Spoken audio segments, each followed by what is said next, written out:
Ensuite, en dehors de Haïti, vous aviez au Brésil plusieurs mouvements de révolte, avec notamment un personnage fameux, puisqu'il s'agit de Nganga Zumbi, Zumba, puisque vous avez deux personnages, vous avez le roi de Palmares et le stratège, le militaire, le Zumbi, Zumbi dos Palmares. Zumbi dos Palmares est très intéressant, il faudrait qu'on s'y arrête quelques instants.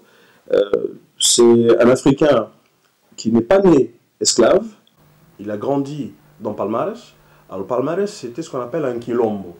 Le quilombo, c'était une organisation traditionnelle africaine qui avait réussi à être implantée donc, au Brésil, suite à la déportation des Africains dans ce territoire qui était une colonie portugaise.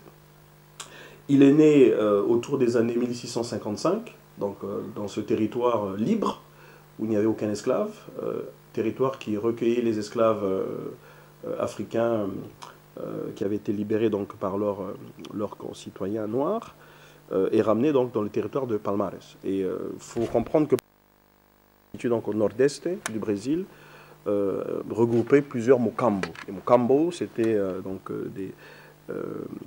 des organisations administratives, territoriales, qui ensemble, puis c'était à peu près une dizaine, pouvaient avoir une superficie de 600 000 mètres carrés, donc ce qui équivaut à peu près à 2 fois la superficie de l'actuelle République du Congo. Donc c'était un territoire totalement libre, totalement autonome, qui faisait front à la puissance esclavagiste du Portugal. Et donc les habitants de ce quilombo, de cette organisation traditionnelle africaine, faisaient des raids dans les champs où leurs frères noirs étaient réduits en esclavage et les ramenaient donc à Palmares. Donc Zumbi est né à Palmares et en étant enfant, il va être enlevé, il va être kidnappé et être réduit en esclavage. Il va grandir donc, dans la partie colonisée du Brésil et va être élevé par un père jésuite qui va le baptiser sous le nom de Francisco. Et à l'âge de 15 ans, il va réussir à s'échapper de sa condition. Je précise que nous avons des éléments d'archives qui nous apprennent un peu à cerner le personnage donc au moment où il a été élevé par le père jésuite, puisque nous avons des témoignages écrits qui nous parlent de son intelligence, puisque c'est quelqu'un qui avait appris le latin, qui avait appris le portugais, et qui avait été élevé dans le catholicisme.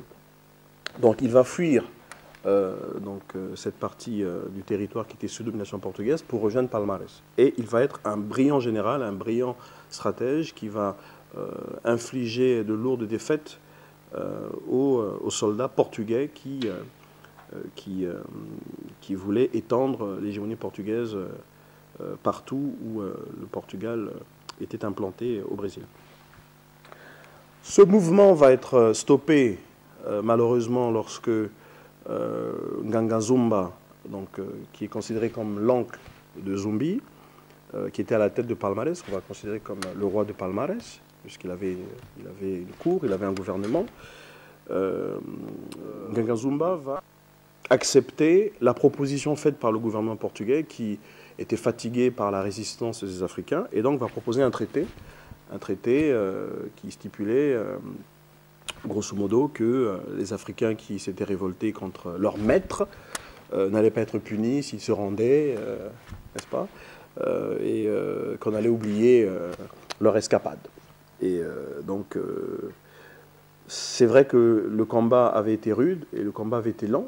Et certainement, Zumba voulait permettre à son peuple de souffler un peu. C'est-à-dire ceux qui vivaient dans les frontières de Palmares, de ne pas tout le temps être harcelés par les Portugais. Et certainement, c'est ce qui l'a amené à accepter de signer un traité de paix. Mais ça, ce n'était pas du tout l'avis de Zumbi, qui était un Africain intransigeant qui ne voulait pas négocier la liberté qu'ils avaient acquise par leurs armes. Et c'est comme ça, bon, il y a plusieurs témoignages. Hein. On raconte que Zumba a été empoisonné par Zumbi. Mais en tout cas, il va être écarté de l'équation. Et donc le traité de paix va tomber à l'eau. Finalement, au XVIIe siècle, Zumbi va être trahi. Et c'est à cause de cette trahison qu'il va être arrêté et va être exécuté de manière exemplaire. Donc ça, c'est pour le Brésil.